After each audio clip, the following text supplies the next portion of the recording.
7 wonders of the ancient world. Of the 7 wonders of the ancient world, this is the only one with any remnants remain to any degree. The Great Pyramids of Giza. The Hanging Gardens of Babylon. Artist rendering of these. Most of these, the other 6, they have renderings, and they have people that actually built scale models to try and give us an idea of how amazingly huge these things are. The statue of Zeus at Olympia, Greece. The statue itself was rumored to be 50 meters tall. So basically 150 feet solid gold. Wow. Amazing. Amazing. The Temple of Artemis, you can kind of see the Parthenon in Greece. You can kind of see how that is reflected in this. And that this was rumored to be 3 times the size of that. We're dealing on a scale that is just, it makes you wonder how they were able to do this. Mausoleum. That mausoleum was believed to be roughly 200 meters tall. 600 feet tall, and the stones at the top weighed as much as a half a ton. And built about 4,000 years ago. And no one is still really sure how they did that. The Colossus of Rhodes. This was a statue that stood at the entrance of the port. All granite. That one was kind of short, only 100 meters tall. So only 300 feet tall. You could only see that one about 100 miles out into the water. And the lighthouse at Alexandria, Egypt. It was said that you could see that from Italy. And those are the wonders of the ancient world. These are the wonders of the modern world. Chichen Itza, down in Mexico, pyramids that the Mayans built. Now again, this one's new. This one's only about 2,000 years old. You know, so young, fairly young. Of course, with the Olympics down in Rio, we got to see lots of pictures of that beautiful statue, Christ Redeemer statue in Brazil. The Great Wall of China, the only one of these that can be seen from space. Machu Picchu, still a place that I must go visit. Petra, Jordan, a town built into the side of a mountain. For perspective, you can see the people there. It gives you an idea of the size. The Roman Colosseum. And of course, my favorite, the Taj Mahal. The White Mausoleum. There was supposed to be a black onyx one at the other end of the reflecting pool. All these create a sense of wonder. And all of these create a sense of wow, awe. The acoustic in that place, I've been there. The acoustic? I turned my feet there. Right. And even after I finished playing the sound, would come back to me. Oh, how delightful. How delightful. Wow. Yeah, there's just something incredible about seeing something so magnificent. And then there's these ones.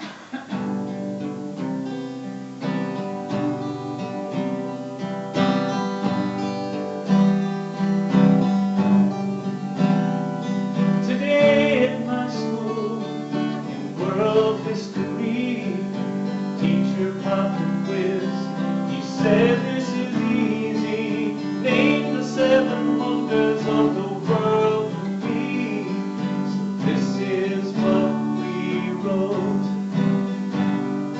Pyramids of Egypt, Taj Mahal, Panama Canal, China's Great Wall, world famous landmarks, we counted them all.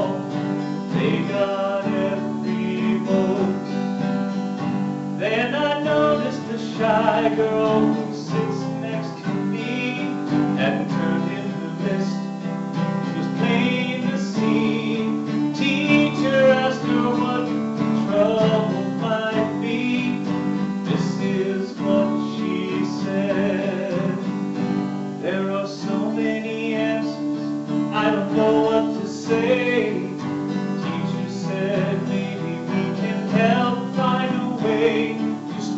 read us your list. Girl hesitated. This is what she said. To touch, to see, to taste, and to feel, to laugh, and to hear,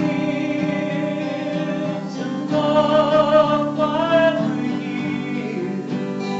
Oh, these are such wonders, wonderful wonders, 7 wonders of the world.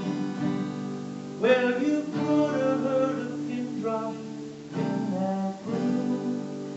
Nobody spoke, nobody moved, till someone asked the girl to say it once more through. So she spoke again. To touch, to see, to taste, and to feel, to laugh, and to hear, to love while we're here. These are such wonders, wonderful wonders, 7 wonders of the world. It's a gentle reminder from a gentle soul. Take for granted gifts worth more than gold.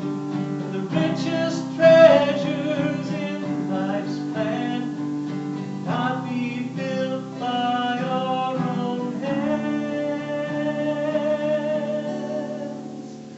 To touch, to see, to taste, and to feel, to laugh, and to hear, to love while we're here.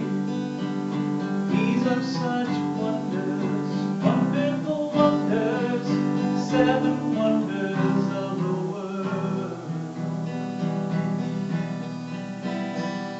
7 wonders of the world.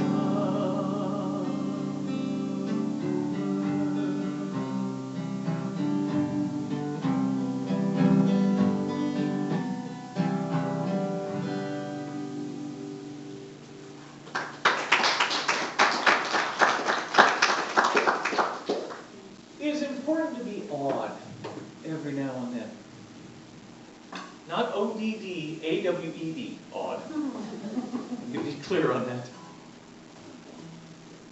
You walk into some of these structures, some of these churches, if you get a chance to go see some of the magnificent structures, and the National Cathedral in D.C., and there is just something amazing about seeing something that huge, all devoted to one thing, and that is to worship God.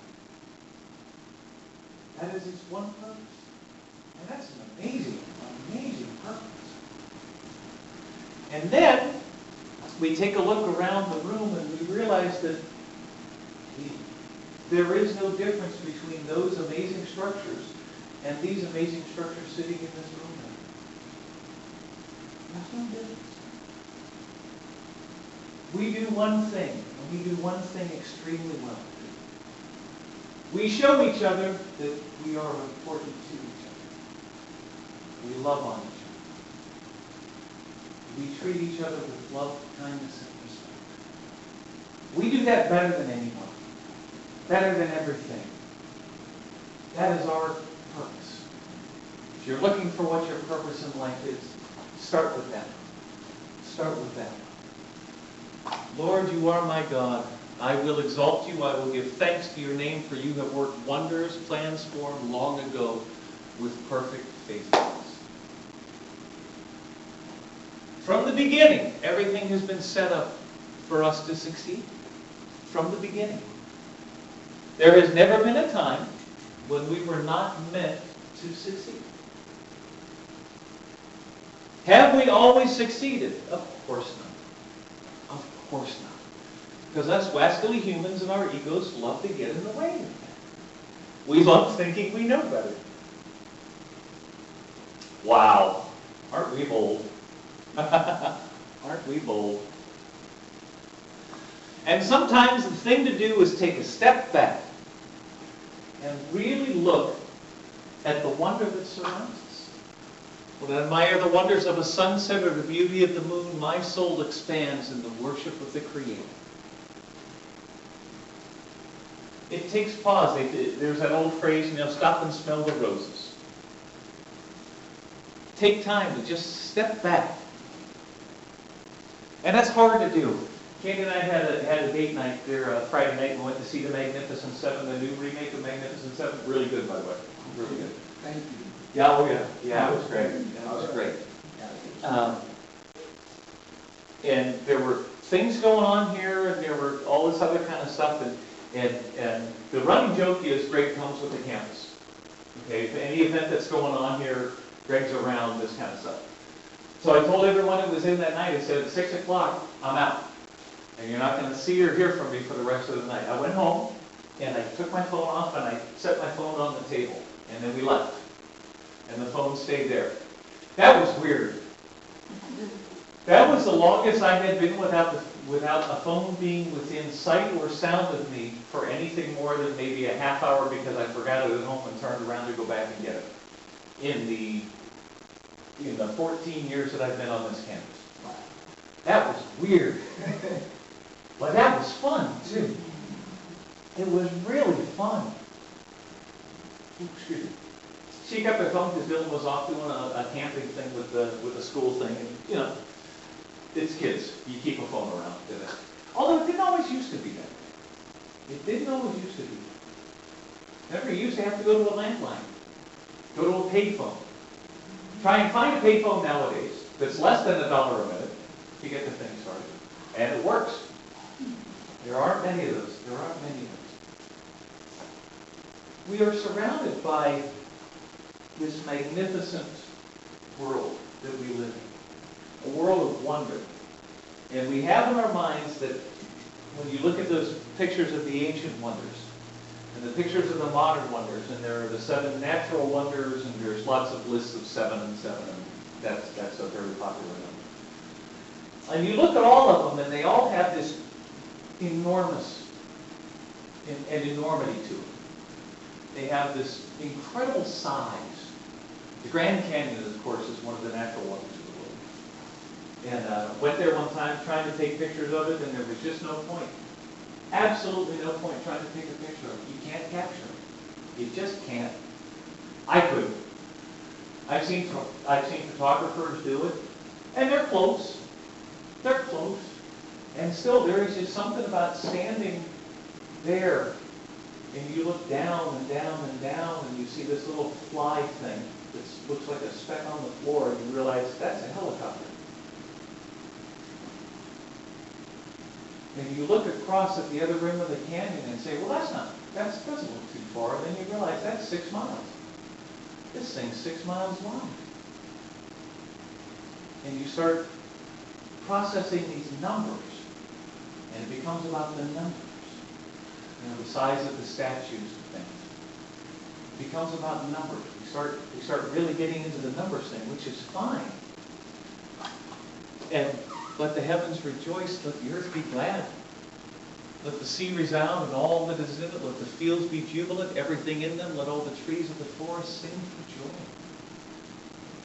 Yeah. And it's wonderful to be amongst that. But I will tell you, the really wonderful moments are the ones that are going to happen today. The ones that have already happened and the ones that are still to come. It's going to be those moments that we spend with someone else. Including ourselves. That time that we spend with ourselves. That time when we spend with ourselves and say, self, nice job today. Nice job. You did good. You did good. You should feel good about yourself. You did a good job today. Awesome job on the meditation. Awesome job on the meditation. Kitty, always fantastic on setting things up over there. These are 3 wonders right here. Right here. The 9/11 service, and look at Keek and Eddie and all the time that they put into that. Wonders. Wonders. Next week we got the animal service. And we're going to be surrounded by little four-legged and two-legged ones. You look at these beautiful pieces of stained glass here on the side, and we took out the trees outside and kind of cleaned that up. So what's really nice is from the outside, at night when the lights are on in here, these things really sparkle and shine. And you look at them from here inside, and they're magnificent, seen in the whole. But then you get in nice and close and you see the little bits and pieces. You know, when you look at this one, then you start realizing all the stars of David that this one has. These little bits and pieces. You look at this hand and you realize that's the spot hand. Live long and prosper. Do you know the story of that? One of the 12 tribes has a sub-tribe called the Kohanean tribe. The Kohanean tribe, back in, I don't remember what year it was, let's see, 577 now. So probably about maybe 1,000 years into the Jewish calendar. So about 4,500 years ago. The healers of the different tribes would lay their hands on people. And for whatever reason, this particular tribe, the Kohanean tribe, used to do it with their hands like this, which was unacceptable at that point in time. They received a special dispensation from the rabbis of the time that allowed them to do that, laying on their hands. When Gene Roddenberry was creating Star Wars, brought in Leonard Nimoy. Star Trek. Oh, not Star Wars, Star Trek. Star Trek. Sorry, that was a geek part right there. I'm sorry. Okay. Star Trek brought in Leonard Nimoy, and they told Leonard Nimoy, okay, well, let's audition you, and here's the line you would live long and prosper. And Leonard Nimoy did this. And he said, where did you get that from? Turns out Leonard Nimoy, because he can trace his lineage to the Kohanean tribe of 4,000 years ago, is one of the healers that was allowed to do that. Wow. And there it is. Right there. You look at the flames. I mean, this ark, you know, it's unfortunate that we put the screen up there, but you look at this ark and you look at all these beautiful little details that go into making these things up. We see these gigantic wonders, we see these gigantic structures, and then when we really step back, we realize those are merely a series of small pieces put together in such an exquisitely beautiful way by someone who has been blessed with a vision and a determination to create it, from start to finish. I believe that God did intend in giving us intelligence to give us the opportunity to investigate and appreciate the wonders of His creation. He is not threatened by our scientific adventures.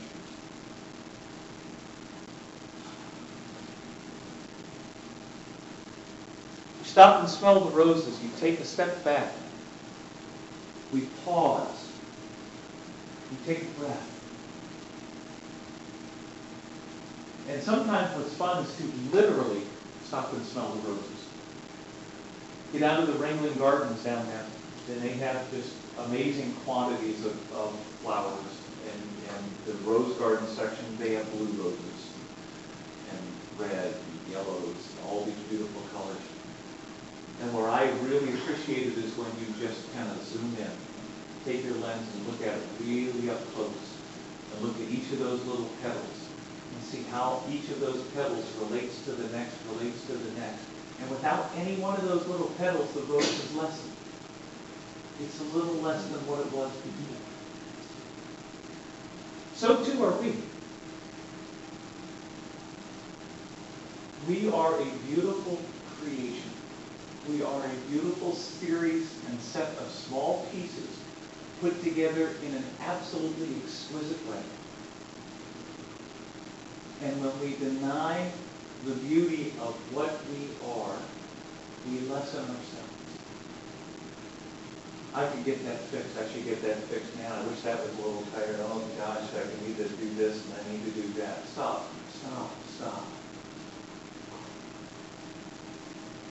We are all children of God, and how we are is fantastic. How we are is fantastic. How we are is fantastic.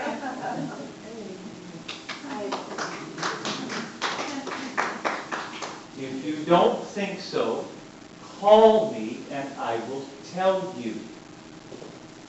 And I will annoy you with it. Me, you're fantastic, and I'll just keep saying it until you start believing it. You are. You are the absolute perfect example of you. I mean, you're perfect. You are the best you've ever been. And it only gets better. Do conditions change? Absolutely. Do I look like I did in high school? No. No. And nor should I. Nor should I. I've earned these lines. There are stories with all of these. And I want to know what those stories are. One of my favorite things to do is to read biographies and autobiographies of people. It's fantastic. The heavens declare the glory of God. The skies proclaim the work of His hands. You are the work. You're it. And so is everyone else we encounter. Absolutely everyone else. Let us treat them that way. Let us be kind to each other. Let us care about one another. Let us be compassionate about one another. And we need to be feisty about it. We got to be forward about it. If you see somebody do something nice, tell them that they did something nice. You want to have a lot of fun? Tell a 6-year-old thank you for holding a door open sometime. Or even better, if you have like a dime or a quarter, give that to them. They're like a Rockefeller. I got a quarter. I got a quarter.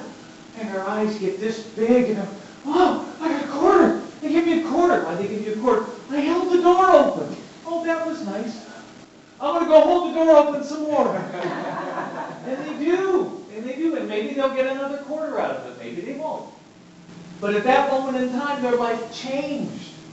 At that moment in time, they started seeing value in themselves. Well, who doesn't need that? Now, the money part of it's nice. I like getting paid when I work. That's fun. But a gentle word, a kind look, and a good-natured smile can work wonders and accomplish miracles.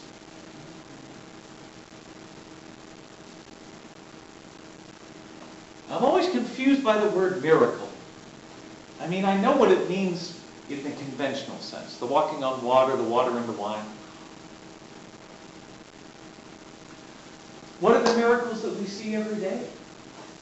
What are the miracles we see every day? We see a child that's, I get the examples of it with the middle school here. Given specifically with students that are behind the curve as far as reading and math. This is middle school, 6th, 7th, and 8th grade. Some of these 6th graders come in and they read on a 1st grade level. Or a kindergarten level.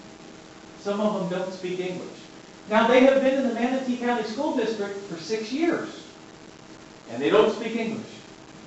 And they can't read past the 1st grade level. Or a kindergarten level. They can't do math past the 1st grade level. This school has them for 3 years, and by the time they leave here, if they stick with it for 3 years, they are at least on level, if not ahead. In fact, one of the little girls last year, a 7th grader, won a state award. Got to go up and visit the governor at the governor's mansion and got presented with stuff. And she had to buy the big dress with the shoes and stuff. Oh, she was silent. She was loving that. And her friends were so jealous that they decided that it was time for them to step up their game. All right. And all of a sudden, their writing grades started going up. And all of a sudden, their reading grades started going up. See, oftentimes when we see people have success, it becomes a form of jealousy. We start thinking, well, how come they got it? I want something too. And we regress to playground. I don't want to, you can't make me. Nuh-uh. We become children again. It's okay to be childlike. That's no problem. Find fun in things. Find the joy in things. Let us not be childish. Let us see someone else's success as our success. Because it is. It is. Especially if it's someone that's very close to us or someone in near proximity to us. When their life gets better, so does mine. Because they become happier. They become more filled with joy. Walking around with a little spring in their step, having a good time. Well, that makes my world better. Every time. Can't help it. This is the Lord's doing, and it is marvelous in our eyes. These are the miracles. Miraculous. A single mom making sure that her 3 kids go to school every day while she works 2 jobs. And those children are clean and dressed and at school and succeeding and doing well. That's a miracle. Because at any point in time, she could just say, no, I don't want to do this. Nope. She's staying with it. That's a miracle. These young people, 17 and 18-years old, deciding to join the military for a bigger picture. Looking at, for maybe the first time in their life, looking into the future. Looking at a longer picture. Maybe the first time in their life. Teenagers don't look ahead. It's very much about here and now. Instant gratification. And then they do something like that that surprises you. That's a miracle. The sun coming up today and us getting to see that sun coming up, that's a miracle. And at some point in time, we are going to understand that the miracle is how it should be. The miracle becomes what we expect to see. You show up here on this campus and you see people of all different colors and different languages and different economic backgrounds and cars and all this other kind of stuff. And I envy these children that show up on this campus nowadays because this is normal for them now. Congratulations. That wasn't how it was when I was growing up. The church hour was one of the most segregated hours of the entire week. You went into a room of people that looked and talked and said and thought just like you. We have another word for that nowadays. It's called Facebook. This is the time to get real. This is the time to put it actually into action with our own feet and our own hands and our eyes. This is the time to do that. We can do it. We have done it. Look around. Adopting a really positive attitude can work wonders to adding years to your life, a spring to your step, a sparkle to your eye, and all of that. Love this one. Christmas, children, is not a date. It is a state of mind. I was having a discussion with some children Friday about the existence of Santa Claus. A couple of the kids from the middle school. They did not believe that Santa Claus existed. I said, how much money do you have? Why? Well, let's bet. I'll bet I can prove to you that Santa Claus exists. Santa Claus does not exist. Sure he does. So we had this beautiful little discussion, and they won, of course. You know, but we were betting a penny, so it wasn't like it was really out big money or anything like that. And they liked it. And it was fascinating to listen to the conversation. It was fascinating to be a part of that conversation. What are your feelings about Santa Claus? What are your feelings about Christmas? When you think of Christmas, when we think of Santa Claus, when we think of that feeling that happens at that time of year, how do we feel about it? Are we prepared to see Christmas as a state of mind and not a date? Can we see today as Christmas? Yesterday, tomorrow, the day after. Christmas is a time of giving and receiving. Hey, guess what today is? Today's the day of giving and receiving.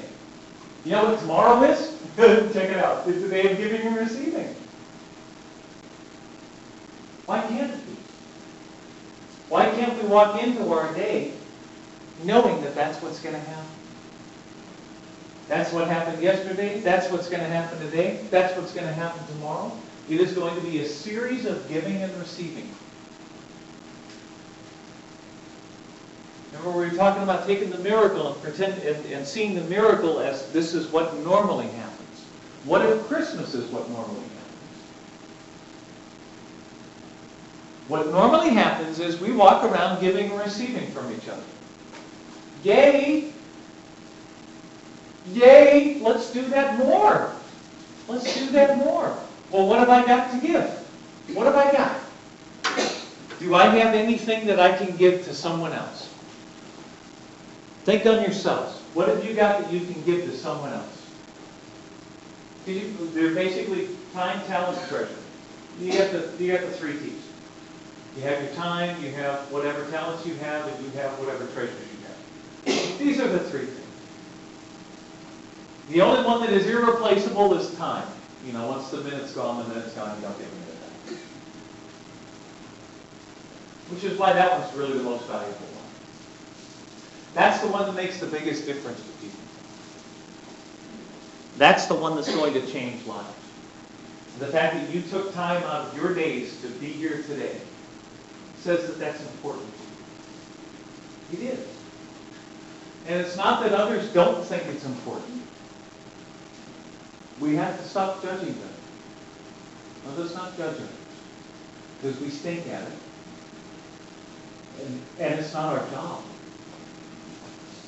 If I want to judge anyone, I'm going to judge me. Am I better today than I was yesterday? If not, why not? Fix that, Greg. Get on it. Day ain't over. We still got time. Let's get on this. It's up to me. I can change me. You hear about these people that get into relationships. Well, I'll change them. I'll fix them. Doesn't work. Never has, never will. You can't fix what does not wish to be fixed. Try to change yourself. Do you realize how hard that is? What chance do we have with someone else? But I can do me. I can do me. Because I'm with me all the time. And I've lived my life. And I've been to the places that I've been. And I read what I read. And I do what I do. And I know what works for me. If you follow any of the really great atheistic and agnostic speakers, and you find them on YouTube all the time and TED Talks and stuff, just fascinating people. Absolutely fascinating people. Well, you know what? Why believe in a God? Really? Why believe in God? What's the point? We're never going to know that He truly exists. We have no proof. And what if we die and suddenly discover that there is no God? We've wasted all our lives. And I'm sitting there thinking, wasted our lives being nice? Hang on. So you're saying that being nice is a waste? What kind of world are you moving in where being nice is a waste? Does God exist? I don't know. Does wind exist? Show me wind. Well, see those trees moving? Yeah, that's the result of the wind. That is the result of the wind. Well, the leaves are blowing all over the ground. That is a result of the wind. That's not the wind. That is the result of the wind. It comes down to a 5-letter word. Faith. Does God need to exist for us to be nice people? No. No. We can just be nice people. If God exists, are there bad people? Yes. What works for me is believing that there is a God, that I was created in God's image, that I am a child of God. Therefore, I ain't broken. That works for me. If it does for you, great. If it doesn't, let's find another way of saying it. But in the end, what makes the biggest difference is love and compassion. It always has, always will. And we know this. We know what's right and wrong. We know this. We know it on a visceral level. We know it on a heartfelt level. We know it. On our worst days, we know it. Now, those are the days when it's the hardest to remember. But on our worst days, we know that we are children of God. On our worst days, we know that something good is happening. And we may not understand it. We may not get the long view. But what I would suggest is that we stay in the process. Stay in the moment. We're talking about the 7 wonders of the world. And that beautiful little girl came up with that gorgeous list.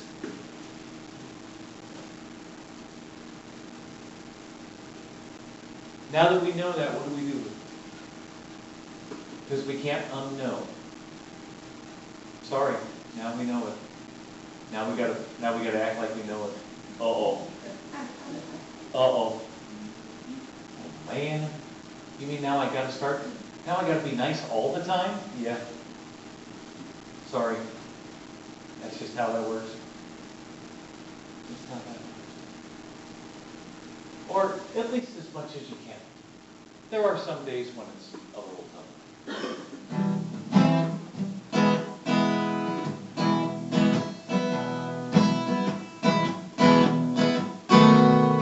You panic because you overslept. You rush through your chores. You race out of the house and slam your thumb in a door. Then you pile into traffic just a little too slow. The pile-up leaves your crumpled car in need of a tow. You hitch a ride to work and find you just lost your job. Remember, even on a bad day, you're a child of God. You go to dinner with some folks you hope to impress. You cut your hair, you fuck your nails, you dress for success. The richer place they take you is where you're gonna eat. But somehow you forgot that the dinner's a Dutch treat.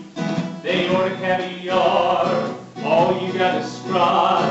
Even on a bad day, you're a child of God. Even on a bad day, yeah, even on a bad day, yeah, even on a bad day, you are a child of God. Your allergies are acting up, you cough and you sneeze. The neighbors treat you like they think you have a disease. Except for that person who's stolen your heart and shows up at your door holding a get well card. Then hands you a bouquet of fresh goldenrod. Even on a bad day, you're a child of God. Even on a bad day, yeah, even on a bad day, yeah, even on a bad day, you are a child of God. In a sophisticated world, you always feel like a clown. Even on a bad day, you're a child of God. When everyone who's normal thinks that you're odd, even on a bad day, you're a child of God.